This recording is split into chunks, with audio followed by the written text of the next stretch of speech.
If you disabuse yourself of hate, then you would know that African sexuality has always been diverse. What the global village has done through the internet is simply to unveil this for us. You don't want to miss the interesting conversations on Demystifying the African Sexuality Podcast. The DAS Podcast. On this episode of the Demystifying African Sexuality Podcast, we delve into the fascinating relationship between color beliefs and sexuality in African cultures.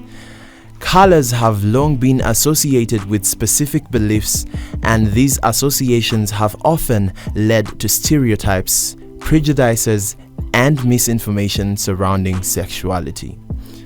By exploring this topic, we aim to challenge these biases, promote inclusivity, and foster a deeper understanding of the diverse experiences within the community. Join us as we debunk myths and shed light on the cultural norms and beliefs related to color and sexuality in Uganda and Africa. Today we have Mr. Sebagala Richard and SK on the DAS Podcast. Now let's start with a little bit of an introduction and getting to know you. Who are you and what color do you like most? Let's start with you, SK. Thank you so much. My name is SK and I like peach. Peach, not pink, but peach. Yeah, it's somewhere in the middle there. Yeah. All right. Thank you. Yeah, Mr. Sebagala. I like blue. That's my favorite color. Yeah. What do I do for a living? I'm an independent consultant, leadership development and management consultant, and I'm also a coach. All right. So, do colors mean anything to you, and what are your special attachments and to which colors? Let's start with you, SK. Colors mean something very crucial into my life, actually. There is a way how colors beautify my day-to-day living. For example, when you even come into my house, there are specific colors literally that I put. When you even see my notebook, it also has a color. So colors within us and something that we cannot go off our day-to-day living. Yeah, Mr. Sebagala. Let me repeat the question for you. Do colors mean anything to you, and what are your special attachments, and to which colors, to be exact? Colors mean a lot. I do really think that colors tell a lot about who we are. They represent life and all sorts of things. As I've grown older, I have gotten a deep interest in gardening, and so I like green. I like green to the level where I don't have a problem having green overhanging everything in my house. I had to remove the plants because they grew too many inside the house. But outside, I do everything I can to have as many shades of green as possible. Because to me, that speaks to me. I'm alive just seeing all that greenery out there. Yeah. Perfect.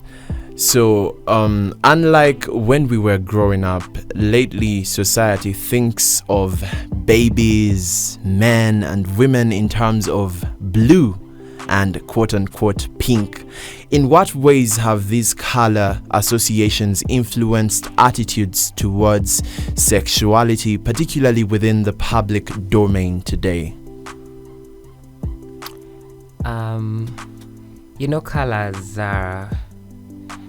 There is a way how people perceive you, just like he said.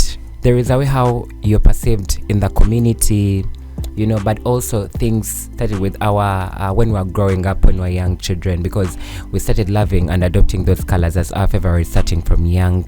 It's quite unusual for someone to adopt a certain color on their adulthood. I do not believe in it, but so me, I loved colors even when I was growing up. And the fact that I grew up from a I would say an old-fashioned home that was very culture-centered, and they were very. I come from a Muslim family, so literally there are certain things that they do not get along with in terms of color still. But then it comes back at the end of the day, what do you want as a person, but also which color you're going to take as your favorite, beyond the community, beyond the choices of your parents, beyond the choices of your friends. So this is something that it should not it should define us, but should not complement us in a given and I don't have like a specific color, but I actually keep on switching to different colors that I feel like I want, so it comes back to me, so it's how there is a way how it tailors to my sexual my gender identity, because very many people will just see me and they're like, that's a homosexual, that's gay, you know what, but we've seen different people doing exactly something similar that we are doing beyond our sexual orientation. So those are the musicians.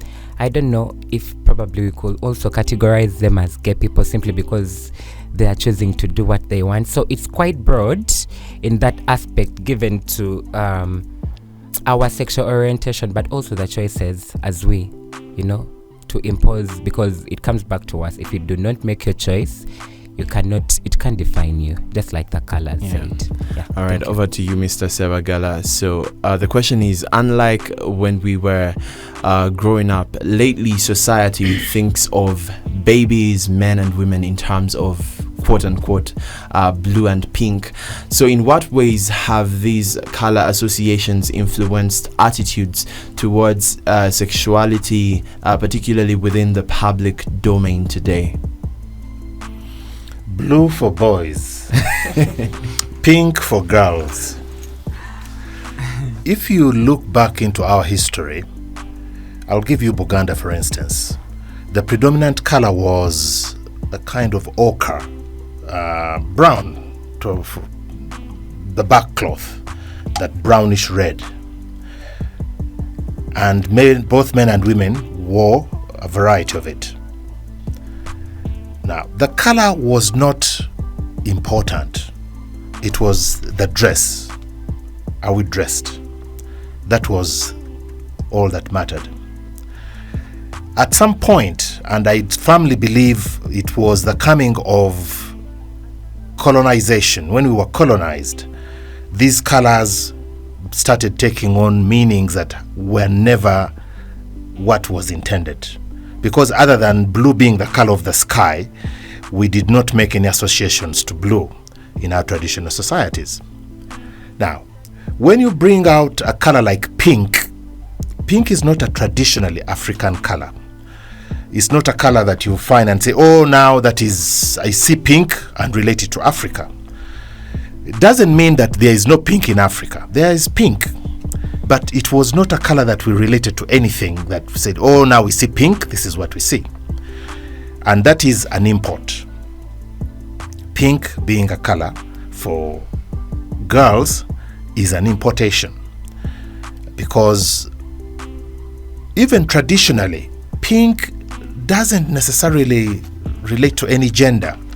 It is internationally recognized as a sign of approachability, nothing to do with gender. But because in Western society it was important to have a demarcation between what a man should wear and what a woman should wear, these colors took on meaning and we cut and pasted it. I don't know whose fault it is. I would want to say it is our fault, because until the coming of the white man, we didn't really put emphasis on color as representing sex or even sexuality.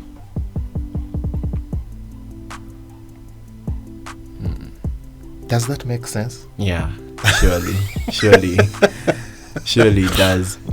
Yeah. So it is our fault, we Africans, that we look at these colors in the same way. There is nothing that should prevent a parent from dressing their child in pink or in blue. But I acknowledge that the die has been cast. And as we look at it, today, whenever you see a child wearing pink, you assume it is a girl. And when they are wearing blue, it is a boy. It is something that I don't think one person can wake up in the morning and eradicate, because we've got more than 100 years of colonialism. And we've taken on a lot more than that. Color is, in this case, one of those things that we've adopted and stereotyped when we shouldn't have. All right. Would you want to add on anything, SK? No, not really, because it's quite, he has given it like a broader version of it for someone to really describe on. All right.